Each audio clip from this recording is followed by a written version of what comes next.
the shadow. It is in the hot lands that the sun burns, sure enough. There the people become quite a mahogany brown, aye, but now it was only to the hot lands that a learned man had come from the cold. There he thought that he could run about just as when at home, but he soon found out his mistake. He and all sensible folks were obliged to stay within doors. The window shutters and doors were closed the whole day. It looked as if the whole house slept, or there was no one at home. The narrow street with the high houses was built so that the sunshine must fall there from morning till evening. It was really not to be borne. The learned man from the cold lands, he was a young man and seemed to be a clever man, sat in a glowing oven. It took effect on him. He became quite meagre. Even his shadow shrunk in, for the sun had also an effect on it. It was first towards evening, when the sun was down, that they began to freshen up again. In the warm lands, every window has a balcony, and the people came out on all the balconies in the street, for one must have air, even if one be accustomed to be mahogany. It was lively both up and down the street. Tailors and shoemakers and all the folks moved out into the street. Chairs and tables were brought forth, and candles burnt. Yes, above 1,000 lights were burning, and the one talked and the other sung, and people walked, and church bells rang, and asses went along with a dingle-dingle-dong, for they too had bells on.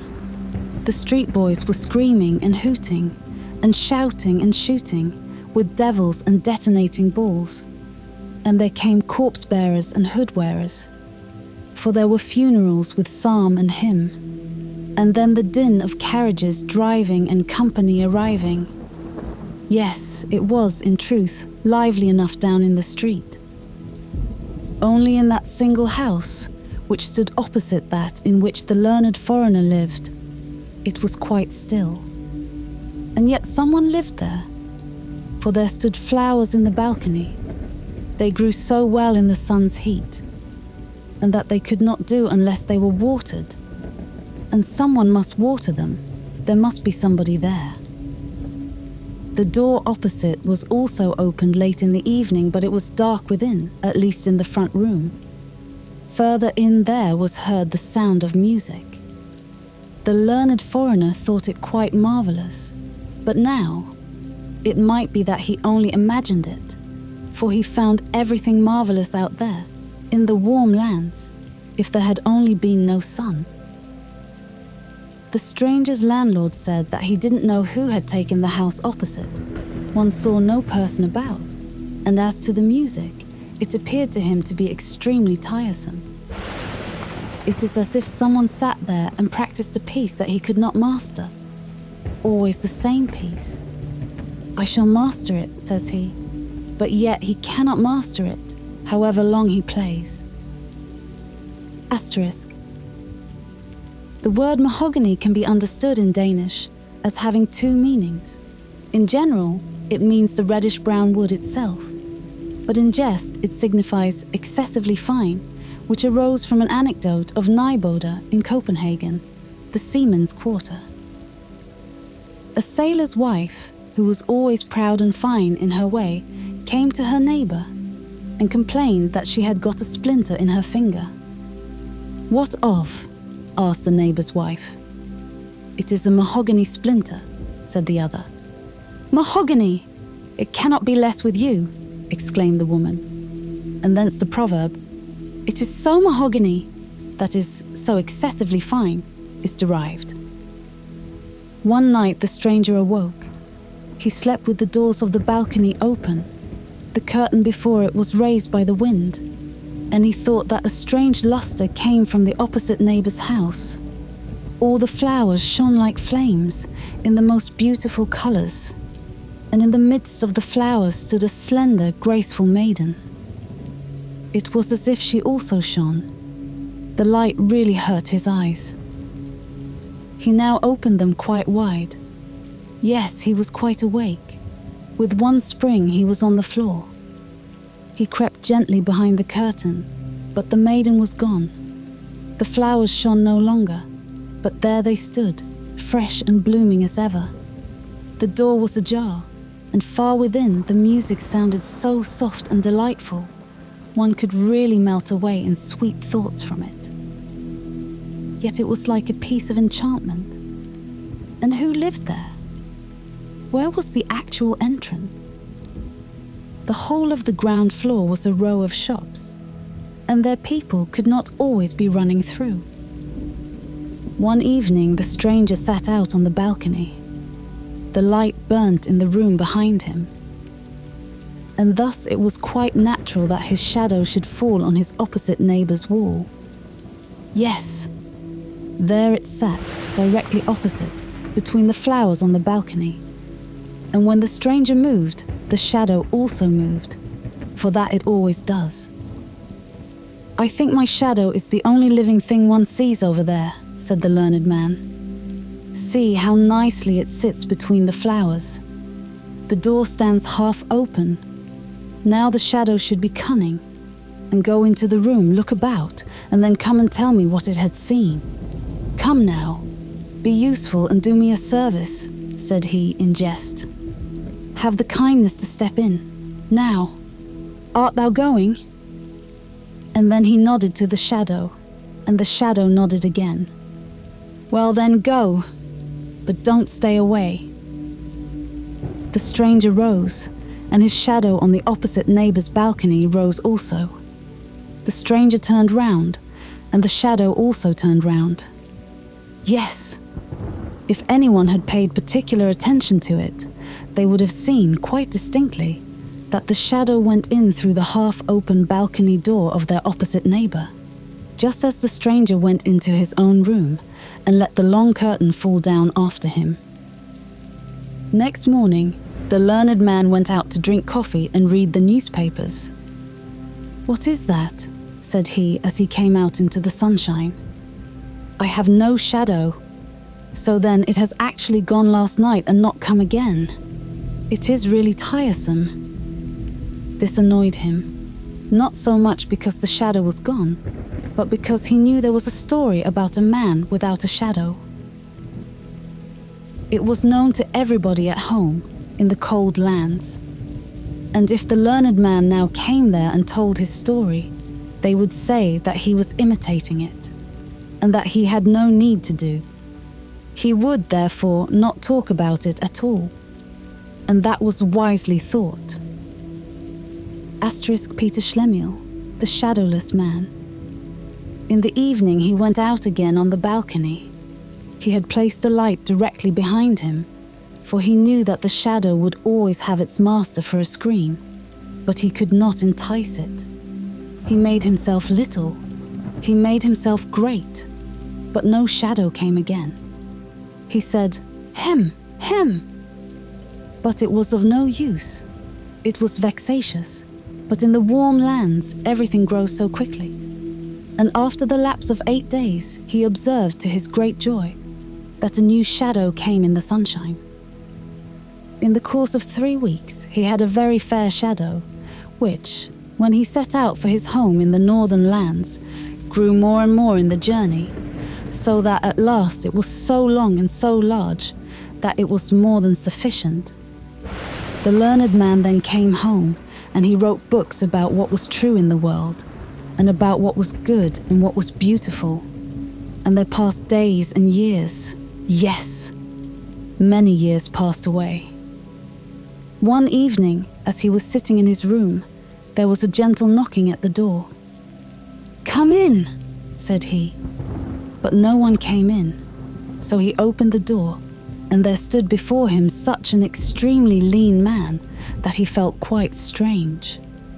As to the rest, the man was very finely dressed. He must be a gentleman.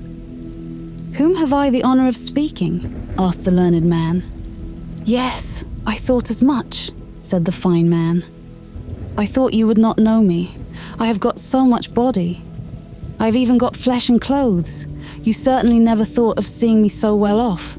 Do you not know your old shadow? You certainly thought I should never more return.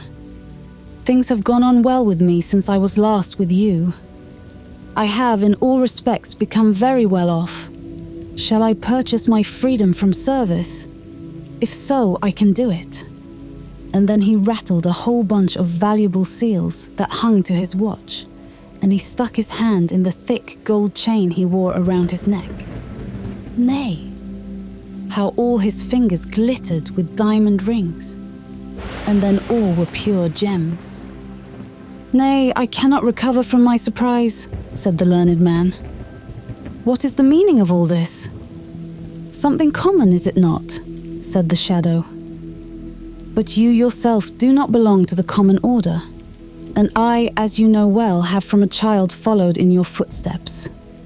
As soon as you found I was capable to go out alone in the world, I went my own way. I am in the most brilliant circumstances, but there came a sort of desire over me to see you once more before you die. You will die, I suppose. I also wish to see this land again, for you know we always love our native land. I know you have got another shadow again. Have I anything to pay to it or you? If so, you will oblige me by saying what it is." "Nay, is it really thou?" said the learned man. "It is most remarkable. I never imagined that one's old shadow could come again as a man." "Tell me what I have to pay," said the shadow, "for I don't like to be in any sort of debt." "How canst thou talk so?" said the learned man. "What debt is there to talk about? Make thyself as free as anyone else. I am extremely glad to hear of thy good fortune. Sit down, old friend, and tell me a little how it has gone with thee, and what thou hast seen at our opposite neighbours there, in the warm lands." "Yes, I will tell you all about it," said the shadow, and sat down. "But then you must also promise me that wherever you may meet me, you will never say to anyone here in the town that I have been your shadow. I intend to get betrothed, for I can provide for more than one family." "Be quite at thy ease about that," said the learned man. "I shall not say to anyone who thou actually art. Here is my hand, I promise it, and a man's bond is his word." "A word is a shadow," said the shadow, "and as such it must speak." It was really quite astonishing how much of a man it was. It was dressed entirely in black, and of the very finest cloth. It had patent leather boots, and a hat that could be folded together, so that it was bare crown and brim. Not to speak of what we already know it had: seals, gold neck chain, and diamond rings. Yes, the shadow was well dressed, and it was just that which made it quite a man. "Now I shall tell you my adventures," said the shadow, and then he sat with the polished boots, as heavily as he could, on the arm of the learned man's new shadow, which lay like a poodle dog at his feet. Now this was perhaps from arrogance, and the shadow on the ground kept itself so still and quiet that it might hear all that passed. It wished to know how it could get free and work its way up, so as to become its own master. "Do you know who lived in our opposite neighbour's house?" said the shadow. "It was the most charming of all beings. It was poesy. I was there for 3 weeks, and that has as much effect as if one had lived 3,000 years and read all that was composed and written. That is what I say, and it is right. I have seen everything, and I know everything." "Poesy!" cried the learned man. "Yes, yes, she often dwells a recluse in large cities. Poesy! Yes, I have seen her, a single short moment, but sleep came into my eyes. She stood on the balcony and shone as the aurora borealis shines." Go on, go on. Thou wert on the balcony, and went through the doorway, and then..." "Then I was in the antechamber," said the shadow. "You always sat and looked over to the antechamber. There was no light. There was a sort of twilight, but the one door stood open directly opposite the other through a long row of rooms and saloons, and there it was lighted up. I should have been completely killed if I had gone over to the maiden, but I was circumspect. I took time to think, and that one must always do. "And what didst thou then see?" asked the learned man. "I saw everything, and I shall tell all to you. But it is no pride on my part, as a free man, and with the knowledge I have, not to speak of my position in life, my excellent circumstances. I certainly wish that you would say you asterisk to me." Asterisk. It is the custom in Denmark for intimate acquaintances to use the second person singular, du, thou, when speaking to each other. When a friendship is formed between men, they generally affirm it when occasion offers, either in public or private, by drinking to each other and exclaiming, "Thy health," at the same time striking their glasses together. This is called drinking dus. They are then dus brodre, thou brothers, and ever afterwards use the pronoun thou to each other, it being regarded as more familiar than de, you. Father and mother, sister and brother say thou to one another, without regard to age or rank. Master and mistress say thou to their servants, the superior to the inferior. But servants and inferiors do not use the same term to their masters, or superiors, nor is it ever used when speaking to a stranger, or anyone with whom they are but slightly acquainted. They then say, as in English, you. "I beg your pardon," said the learned man. "It is an old habit with me. You are perfectly right, and I shall remember it. But now you must tell me all you saw." "Everything," said the shadow. "For I saw everything, and I know everything." "How did it look in the furthest saloon?" asked the learned man. "Was it there as in the fresh woods? Was it there as in a holy church? Were the saloons like the starlit firmament when we stand on the high mountains?" "Everything was there," said the shadow. "I did not go quite in. I remained in the foremost room, in the twilight. But I stood there quite well. I saw everything and I know everything. I have been in the antechamber at the court of poesy. But what did you see? Did all the gods of the olden times pass through the large saloons? Did the old heroes combat there? Did sweet children play there and relate their dreams? I tell you I was there, and you can conceive that I saw everything there was to be seen. Had you come over there, you would not have been a man, but I became so.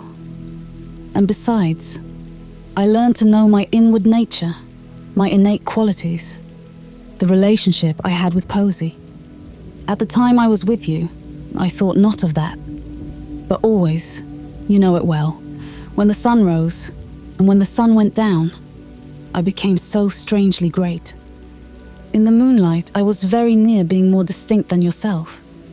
At that time, I did not understand my nature. It was revealed to me in the antechamber. I became a man. I came out matured, but you were no longer in the warm lands. As a man, I was ashamed to go as I did. I was in want of boots, of clothes, of the whole human varnish that makes a man perceptible. I took my way. I tell it to you, but you will not put it in any book. I took my way to the cake woman. I hid myself behind her. The woman didn't think how much she concealed. I went out first in the evening. I ran about the streets in the moonlight.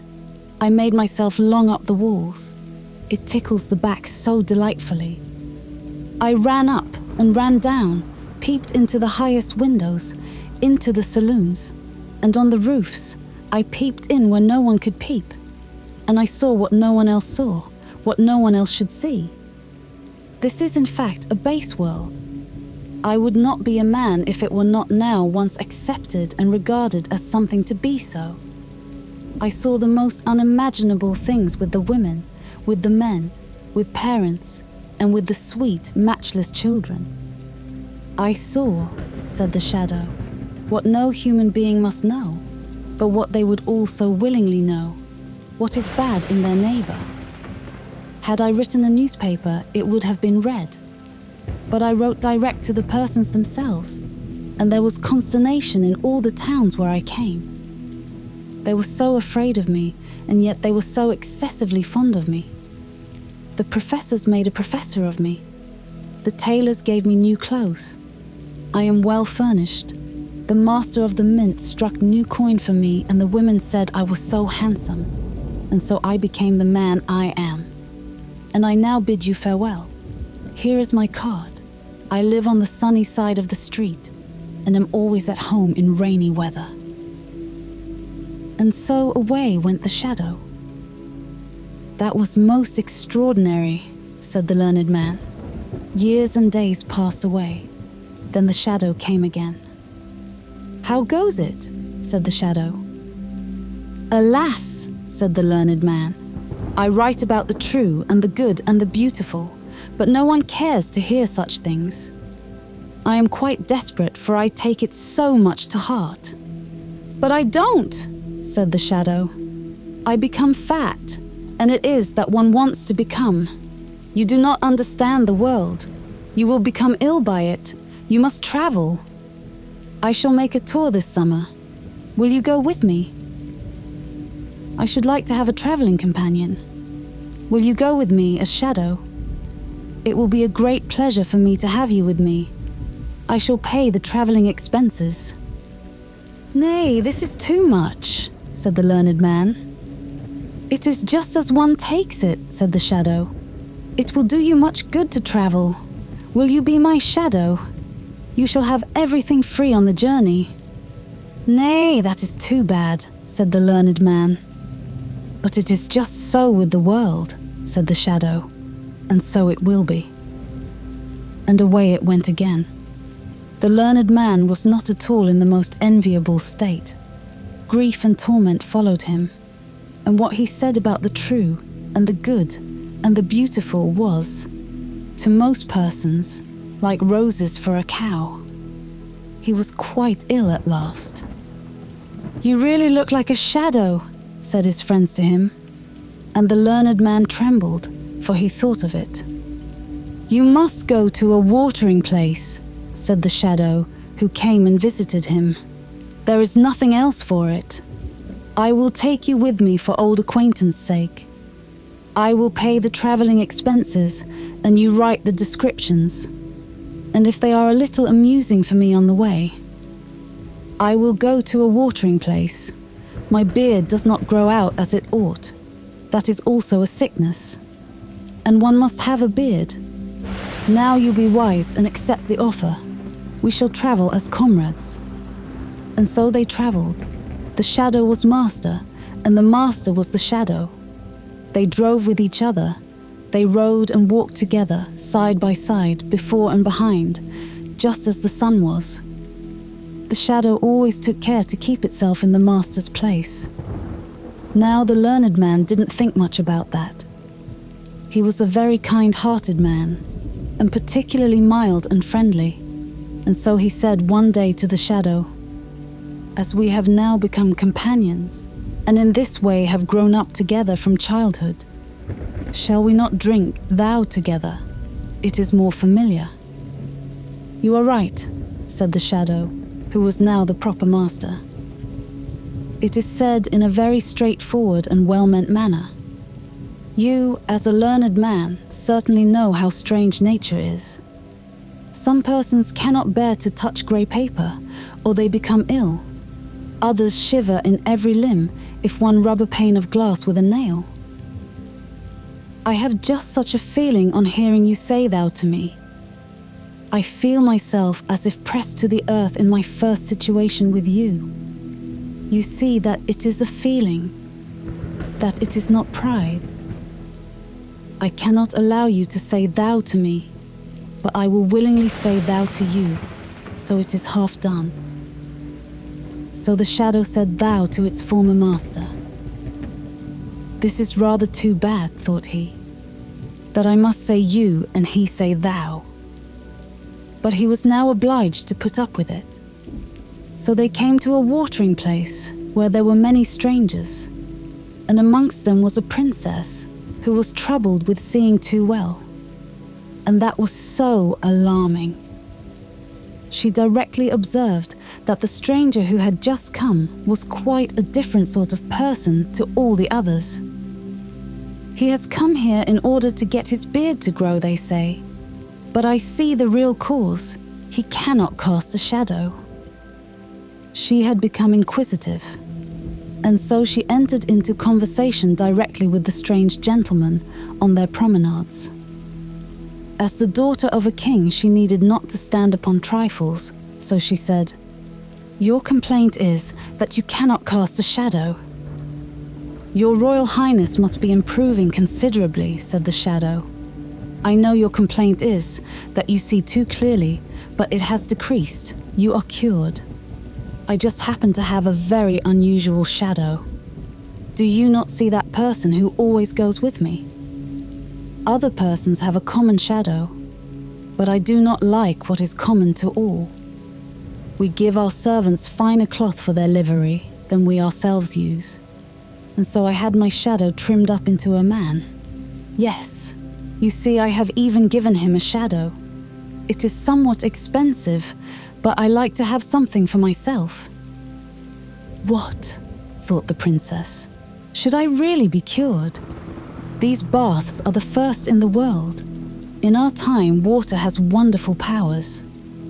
But I shall not leave the place, for it now begins to be amusing here. I am extremely fond of that stranger. Would that his beard should not grow, for in that case he will leave us." In the evening, the princess and the shadow danced together in the large ballroom.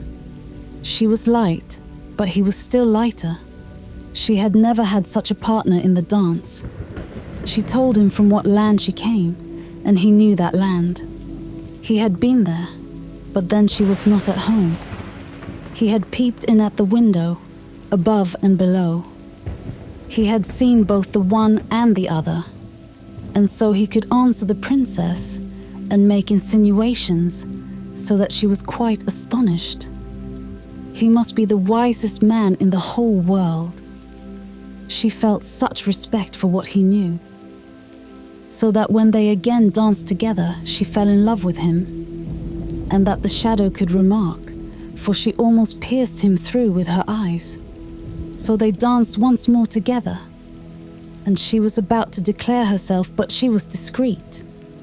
She thought of her country and kingdom, and of the many persons she would have to reign over. "He is a wise man," said she to herself. "It is well, and he dances delightfully. That is also good. But has he solid knowledge? That is just as important. He must be examined." So she began, by degrees, to question him about the most difficult things she could think of, and which she herself could not have answered, so that the shadow made a strange face. "You cannot answer these questions," said the princess. "They belong to my childhood's learning," said the shadow. "I really believe my shadow, by the door there, can answer them." "Your shadow," said the princess. "That would indeed be marvelous." "I will not say for a certainty that he can," said the shadow, "but I think so. He has now followed me for so many years, and listened to my conversation. I should think it possible. But your Royal Highness will permit me to observe that he is so proud of passing himself off for a man, that when he is to be in a proper humor, and he must be so to answer well, he must be treated quite like a man." "Oh, I like that," said the princess. So she went to the learned man by the door, and she spoke to him about the sun and the moon, and about persons out of and in the world, and he answered with wisdom and prudence. "What a man that must be who has so wise a shadow," thought she. "It will be a real blessing to my people and kingdom if I choose him for my consort. I will do it." They were soon agreed, both the princess and the shadow. But no one was to know about it before she arrived in her own kingdom. "No one, not even my shadow," said the shadow, and he had his own thoughts about it. Now they were in the country where the princess reigned when she was at home. "Listen, my good friend," said the shadow to the learned man. "I have now become as happy and mighty as anyone can be. I will therefore do something particular for thee. Thou shalt always live with me in the palace, drive with me in my royal carriage, and have 10,000 pounds a year. But then thou must submit to be called Shadow by all and everyone. Thou must not say that thou hast ever been a man. And once a year, when I sit on the balcony in the sunshine, thou must lie at my feet, as a shadow shall do. I must tell thee, I am going to marry the king's daughter, and the nuptials are to take place this evening." "Nay, this is going too far," said the learned man. "I will not have it. I will not do it. It is to deceive the whole country and the princess too. I will tell everything, that I am a man, and that thou art a shadow. Thou art only dressed up." "There is no one who will believe it," said the shadow. "Be reasonable, or I will call the guard." "I will go directly to the princess," said the learned man. "But I will go first," said the shadow. "And thou wilt go to prison." And that he was obliged to do, for the sentinels obeyed him, whom they knew the king's daughter was to marry. "You tremble," said the princess, as the shadow came into her chamber. "Has anything happened? You must not be unwell this evening, now that we are to have our nuptials celebrated." "I have lived to see the most cruel thing that anyone can live to see," said the shadow. "Only imagine, yes, it is true, such a poor shadow skull cannot bear much. Only think, my shadow has become mad. He thinks that he is a man, and that I now only think that I am his shadow." "It is terrible," said the princess. "But he is confined, is he not?" "That he is. I am afraid that he will never recover." "Poor shadow," said the princess. "He is very unfortunate. It would be a real work of charity to deliver him from the little life he has. And when I think properly over the matter, I am of opinion that it will be necessary to do away with him in all stillness." "It is certainly hard," said the shadow, "for he was a faithful servant." And then he gave a sort of sigh. "You are a noble character," said the princess. "The whole city was illuminated in the evening, and the cannons went off with a bum, bum, and the soldiers presented arms. That was a marriage. The princess and the shadow went out on the balcony to show themselves and get another hurrah." The learned man heard nothing of all this, for they had deprived him of life.